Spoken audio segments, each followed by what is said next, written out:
रात नहीं ख्वाब बदलता है, रात नहीं ख्वाब बदलता है, मंजिल नहीं कारवां बदलता है। जज्बा रखो जीतने का, क्योंकि किस्मत बदले ना बदले पर वक्त जरूर बदलता है। नमस्कार, आदाब, सत श्री अकाल। जी हाँ दोस्तों, आगे आपका होस्ट एंड दोस्त विजय भाई लेकर आप सभी के लिए वो क्वेश्चंस जो कि बने हैं सिर्फ इंडियन आर्मी के लिए। स्वागत है मेरे सभी प्यारे मित्रों का जो कि इतनी देर से मेरा इंतजार कर रहे थे। बिल्कुल, अगर आपका सपना है तो एग्जाम तक टिके रहिए। इस दुनिया में कोई नहीं है जो आपका सिलेक्शन भारतीय सेना में जाने से रोक सकता है। ज्यादा बातें ना करते हुए दोस्तों हम फाइनली अपने सेशन की तरफ बढ़ते हैं। जिस दोस्त ने लाइक नहीं किया, लाइक कर देना। आज का सेशन आपका बहुत ही इंपॉर्टेंट होने वाला है।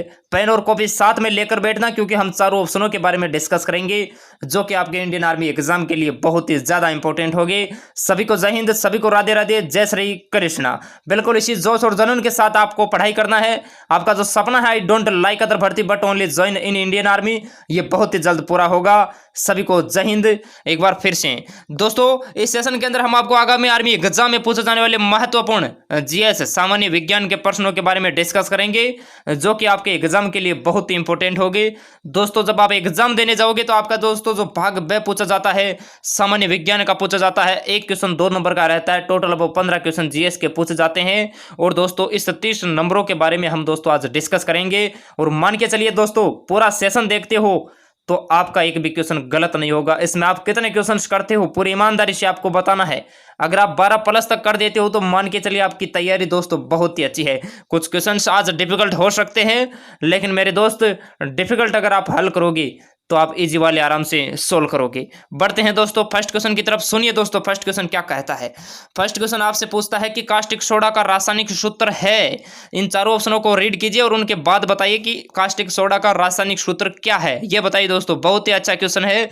बिल्कुल आर्मी एग्जाम के अकॉर्डिंग क्वेश्चन है और डेफिनेटली पूछा जाने की संभावना है। तो इसके अंदर जो दोस्त ऑप्शन बी बता रहे NaOH, वो बिल्कुल सही बता रहे दोस्तों। कास्टिक सोडा का रासायनिक सूत्र दोस्तों NaOH होता है। जिसको नहीं पता नोट कर लेना। अगर एग्जाम में क्वेश्चन ऐसे आए कि कास्टिक सोडा का रासायनिक नाम क्या होता है, तो दोस्तों रासायनिक नाम होता है सोडियम हाइड्रोक्साइड। ठीक है, रासायनिक सूत्र NaOH होता है और रासायनिक नाम है यह सोडियम हाइड्रोक्साइड होता है। फिर दोस्तों ध्यान से सुनिए, अगर क्वेश्चन ऐसे आ जाए कि खाने के सोडा का रासायनिक सूत्र क्या होता है, तो दोस्तों खाने के सोडा का रासायनिक सूत्र होता है NaHCO3। अगर एग्जाम में क्वेश्चन आ जाए कि खाने के सोडे का रासायनिक नाम बताइए, तब दोस्तों आपको सोडियम बाइकार्बोनेट करके आना है। अगर एग्जाम में क्वेश्चन आ जाए कि नौसादर का रासायनिक सूत्र क्या होता है, तो दोस्तों नौसादर का रासायनिक सूत्र NH4Cl होता है। अगर एग्जाम में क्वेश्चन आ जाए कि नौसादर का रासायनिक नाम क्या होता है, तो दोस्तों नौसादर का रासायनिक नाम होता है अमोनियम क्लोराइड। अगर एग्जाम में क्वेश्चन आ जाए कि धावन का सोडा का रासायनिक सूत्र क्या होता है, तो दोस्तों धावन के सोडा का रासायनिक सूत्र होता है Na2CO3। अगर इसके रासायनिक नाम की बात करें तो दोस्तों सोडियम कार्बोनेट है, ये धावन के सोडे का रासायनिक नाम होता है। मैं उम्मीद करता हूं जितने भी अदर फैक्ट बोले आपको समझ में आए होंगे। इनको नोट कर लेना मेरे दोस्त। पूरा सेशन देखने के बाद आपके पास बहुत ही ज्यादा कंटेंट हो जाएगा जो कि आपके इंडियन आर्मी एग्जाम में रिपीट होगा। बात करते हैं नेक्स्ट क्वेश्चन की। सुनिए दोस्तों, नेक्स्ट क्वेश्चन क्या कहता है। टूटी हड्डी पर प्लास्टर चढ़ने के लिए किसका प्रयोग किया जाता है, ये बताइए दोस्तों। बहुत ही अच्छा और शानदार क्वेश्चन है। सोच समझ के और राइट और सटीक आंसर आपको इसका देना है दोस्तों। टूटी हड्डी पर प्लास्टर चढ़ने के लिए किसका प्रयोग किया जाता है, ये बताइए दोस्तों। बहुत ही अच्छा क्वेश्चन है। इसके अंदर जो ऑप्शन सी बता रहे हैं प्लास्टर ऑफ पेरिस, वो बिल्कुल राइट बता रहे हैं दोस्तों। टूटी हड्डी पर दोस्तों प्लास्टर ऑफ पेरिस का प्रयोग किया जाता है। लेकिन दोस्तों एग्जाम में क्वेश्चन आता है कि प्लास्टर ऑफ पेरिस का सूत्र क्या होता है, तो दोस्तों प्लास्टर ऑफ पेरिस का सूत्र होता है CaSO4.12H2O। नोट कर लेना, जिसको नहीं पता है तो लिख देते हैं भाई CaSO4, ठीक है, ½ H2O, ठीक है ना, ½ H2O होता है भाई। ठीक है, जिस दोस्त को नहीं पता है नोट कर लेना। ठीक है दोस्तों, अगर आपके एग्जाम में क्वेश्चन आ जाए कि रक्त के प्रवाह को रोकने के लिए किसका प्रयोग किया जाता है, तो दोस्तों रक्त के प्रवाह को रोकने के लिए दोस्तों फेरिक क्लोराइड का प्रयोग किया जाता है। और अगर एग्जाम में क्वेश्चन आ जाए कि दिया सलाई या माचिस में कौन सा फास्फोरस होता है, तो दोस्तों उसके अंदर लाल फास्फोरस होता है। और दोस्तों आपके एग्जाम में क्वेश्चन बनता है कि कैंसर के उपचार में किसका प्रयोग किया जाता है, तो दोस्तों कोबाल्ट धातु का दोस्तों कैंसर उपचार में प्रयोग किया जाता है। बढ़ते हैं दोस्तों नेक्स्ट क्वेश्चन की तरफ। ध्यान से सुनिए, नेक्स्ट क्वेश्चन क्या कहता है। नेक्स्ट क्वेश्चन आपसे पूछता है कि हेमेटाइट किस किसका अयस्क है, ये बताइए दोस्तों। हेमेटाइट किसका अयस्क है? ऑप्शन ए लोहा, option B uranium, option C पारा, ऑप्शन डी लेड। ये बताइए दोस्तों सोच समझ के, और राइट आंसर आपको इसका देना है। इसके अंदर जो ऑप्शन ए बता रहे हैं लोहा, वो बिल्कुल राइट बता रहे हैं दोस्तों। हेमेटाइट लोहा का अयस्क है। फिर ध्यान से सुनिए दोस्तों, एग्जाम में क्वेश्चन आ सकता है कि पिंच ब्लेड किसका अयस्क है। दोबारा सुनिए, पिंच ब्लेड किसका अयस्क है, तब दोस्तों आपको यूरेनियम करके आना है। यूरेनियम का अयस्क पिंच ब्लेड है, ध्यान रखना। अगर एग्जाम में क्वेश्चन आ जाए कि शनिवार किसका अयस्क है, तो दोस्तों शनिवार ये दोस्तों पारा का अयस्क है, ध्यान रखना। पारा द्रव्य अवस्था में नहीं पाई जाती, ये भी ध्यान रखना दोस्तों। अगर एग्जाम में क्वेश्चन आ जाए कि गैलेना किसका अयस्क है, तो दोस्तों गैलेना है लेड पीबी सीसा, ध्यान रखना इसका अयस्क है गैलेना। बढ़ते हैं दोस्तों नेक्स्ट क्वेश्चन की तरफ, ध्यान से सुनिए दोस्तों। नेक्स्ट क्वेश्चन क्या पूछता है आपसे, फोटोग्राफी में किस पदार्थ का उपयोग किया जाता है, ये बताइए दोस्तों। बहुत ही अच्छा क्वेश्चन है। Silver bromide, silver nitrate, zinc oxide या सीसा। इसके अंदर जो ऑप्शन ए बता रहे हैं सिल्वर ब्रोमाइड, वो बिल्कुल सही बता रहे हैं। फिर ध्यान से सुनिए दोस्तों, आपके एग्जाम में क्वेश्चन बनता है सिल्वर नाइट्रेट से, क्वेश्चन ऐसे बनता है दोस्तों।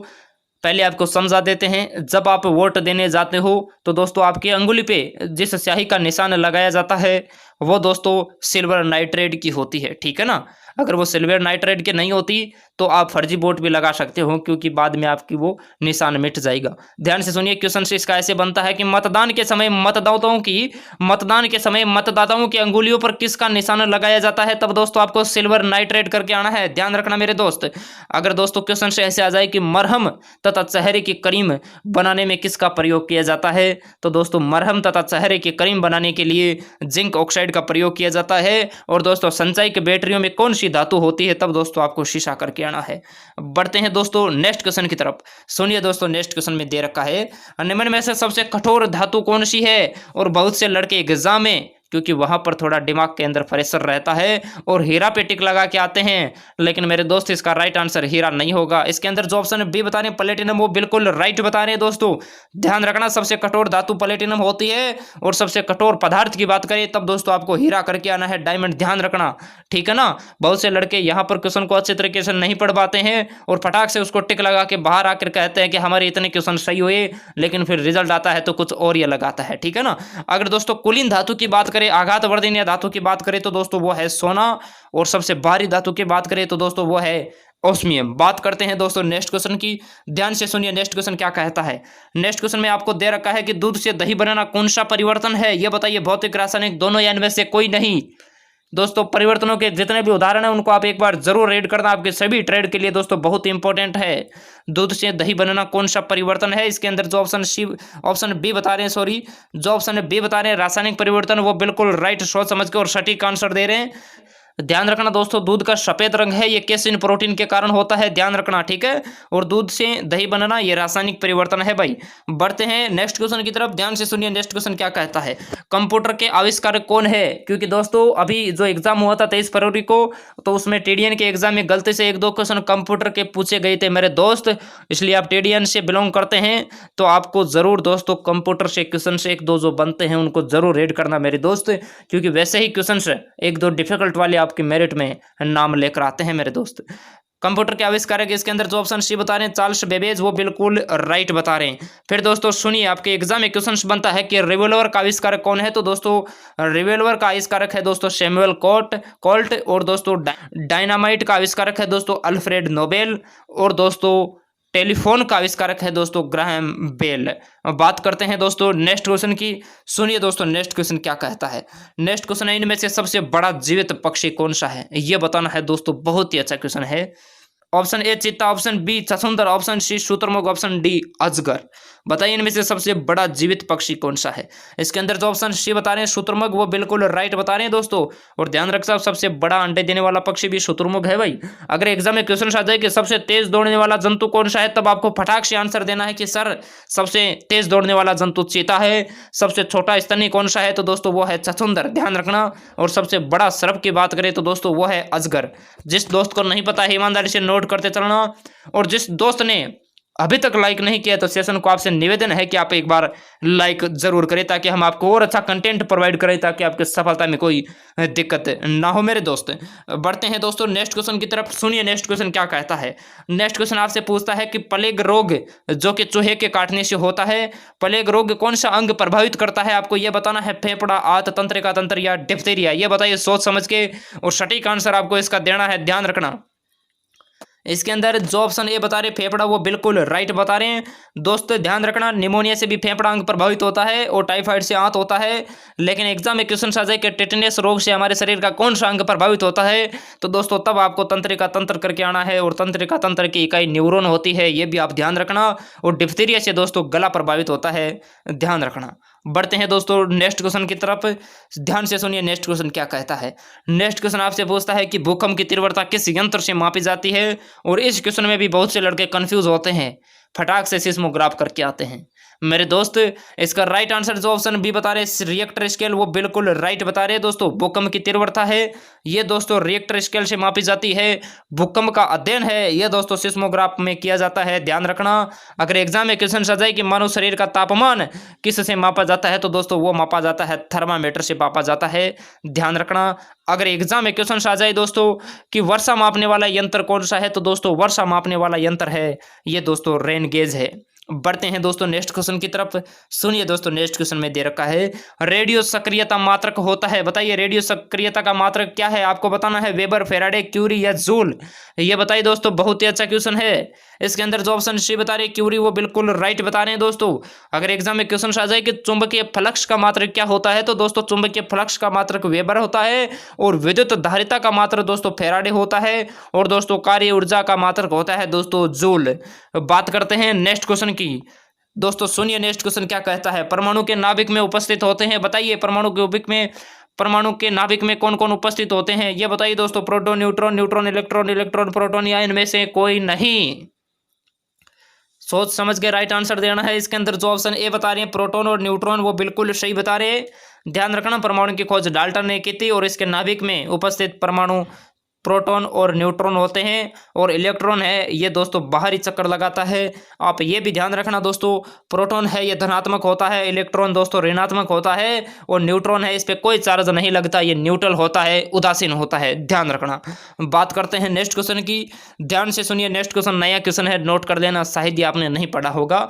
मरुस्थल में उगने वाले पादप क्या कहलाते हैं? मरुदविद, जलोदविद, सरोदविद या लवणोविद? बिल्कुल इनको पढ़ते हैं तो एक जैसे ही लगते हैं, लेकिन सोच समझ के आपको राइट आंसर देना है मेरे दोस्त। इसका राइट आंसर क्या होगा ये बताइए। इसके अंदर जो ऑप्शन ए बता रहे हैं मरुदविद, वो बिल्कुल सही बता रहे हैं दोस्तों। मरुस्थल में उगने वाले पादप है ये दोस्तों मरुदविद कहलाते हैं, ध्यान रखना। अगर एग्जाम में क्वेश्चन आ जाए कि जल में उगने वाले पादप क्या कहलाते हैं, तब दोस्तों आपको जलोदविद करके आना है। अगर एग्जाम में क्वेश्चन आ जाए दोस्तों, ध्यान रखना, क्वेश्चन आपके एग्जाम में ऐसे आ सकता है कि पत्थरों पर उगने वाले पादप क्या कहलाते हैं, तो दोस्तों वो कहलाते हैं सलोदविद, पत्थरों पर उगने वाले पादप। अगर एग्जाम में क्वेश्चन आ जाए कि लवणीय पानी में उगने वाले पादप क्या कहलाते हैं, तो तब दोस्तों आपको लवणोविद करके आना है, ध्यान रखना, ठीक है। बढ़ते हैं दोस्तों नेक्स्ट क्वेश्चन की तरफ। नेक्स्ट क्वेश्चन है दोस्तों मास्टर ग्रंथि किसे कहा जाता है? वेरी नहीं बल्कि दोस्तों बहुत ही ज्यादा वेरी इंपॉर्टेंट क्वेश्चन है आपके आर्मी एग्जाम के लिए। मास्टर ग्रंथि किसे कहा जाता है ये बताइए। इसके अंदर जो ऑप्शन बी बता रहे हैं पीयूष ग्रंथि, वो बिल्कुल सही बता रहे हैं। फिर ध्यान से सुनिए, एग्जाम में कंफ्यूज करने के लिए क्वेश्चन ऐसे आता है कि हेडमास्टर ग्रंथि किसे कहा जाता है? बहुत से लड़के पीयूष ग्रंथि करके आते हैं, लेकिन मेरे दोस्त हेडमास्टर ग्रंथि है यह हाइपोथैलेमस को कहा जाता है। हमारे शरीर में ताप का नियंत्रण हाइपोथैलेमस करती है दोस्तों। आपके एग्जाम में क्वेश्चन बनता है, ध्यान रखना, थायराइड है ये दोस्तों अंग्रेजी के एच आकार की होती है, हमारे गले में पाई जाती है, लेकिन इसकी कमी से दोस्तों गलगंड घेंगा या गोइटर रोग होता है। और दोस्तों अग्ना से एकमात्र ऐसी ग्रंथि है जो अंतःस्रावी भी है, बहिःस्रावी भी है, और दोस्तों इसके अंदर आप सभी को पता है कि इंसुलिन स्रावित होता है, और उसकी कमी से मधुमेह रोग होता है, ये भी आप ध्यान रखना। बढ़ते हैं दोस्तों नेक्स्ट क्वेश्चन की तरफ। नेक्स्ट क्वेश्चन है दोस्तों सोना का लैटिन नाम आपको बताना है, बहुत ही अच्छा है क्योंकि इनके रासायनिक सिंबल तो बहुत ही इंपॉर्टेंट है, लगभग सभी लड़कों को आते हैं दोस्तों। सोना का रासायनिक सिंबल AU होता है, लेकिन दोस्त इसका लैटिन नाम आपको बताना है क्या होता है। बिल्कुल जो इसका रासायनिक सिंबल होता है ना, बिल्कुल उसी अकॉर्डिंग होता है। जैसे दोस्तों सोना का रासायनिक सिंबल क्या होता है, आप कहोगे कि सर AU होता है, ठीक है। AU से क्या बना? ओरम, ठीक है ना। तो ओरम है इसका दोस्तों लैटिन नाम होता है। फिर दोस्तों ध्यान रखना, चांदी का रासायनिक सिंबल क्या होता है? आप कहोगे सर चांदी का है, ये Ag होता है। तो दोस्तों Ag से बनेगा अर्जेंटिनम, ठीक है ना, अर्जेंटिनम है ये दोस्तों चांदी का लैटिन नाम है। और दोस्तों ध्यान रखना, मैं आपसे कहूंगा कि तांबा का रासायनिक सिंबल क्या होता है? आप कहोगे सर Cu होता है। तो Cu से बनेगा दोस्तों क्यूप्रम, ठीक है ना, ये दोस्तों तांबा का लैटिन नाम है, ठीक है ना। फिर मैं आपसे कहूंगा बताइए लोहे का रासायनिक सिंबल क्या है? आप कहोगे कि सर लोहे का है Fe, ठीक है। तो Fe से बनेगा फेरम, ये लोहे का लैटिन नाम है मेरे दोस्त, ध्यान रखना, ठीक है। मैं उम्मीद करता हूं आज की क्लास आप सभी को पसंद आई होगी। अगर पसंद आई है तो प्यार से दिल से आप लाइक कीजिए, अपने दोस्तों को शेयर कीजिए। अब आप इसमें कितने क्वेश्चंस करते हो ये आप जरूर बताइए। अगर आप 12 प्लस करते हो तो मान के चलिए आपकी तैयारी बहुत ही अच्छी है। और जिस दोस्त ने अभी तक लाइक नहीं किया तो लाइक कीजिए, दिन भर में अपने दोस्तों को शेयर कीजिए, उनको भी मोटिवेट कीजिए कि इंडियन आर्मी की तैयारी आपको करनी है इसी जोश और जुनून के साथ, और इसी अकॉर्डिंग आपको तैयारी करनी है ताकि आपकी सफलता में कोई दिक्कत ना हो। जो दोस्त चैनल पर नया है चैनल को सब्सक्राइब कीजिए ताकि जब भी क्लास होती है 30 मिनट पहले आपको नोटिफिकेशन घर बैठे मिल जाएगा, ठीक है। इसी जोश और जुनून के साथ आप पढ़िए, आपका जो सपना है भारतीय सेना में जाने का ये बहुत ही जल्द पूरा होगा। जय हिंद, वंदे मातरम, भारत माता की जय, खुश रहिए, मस्त रहिए।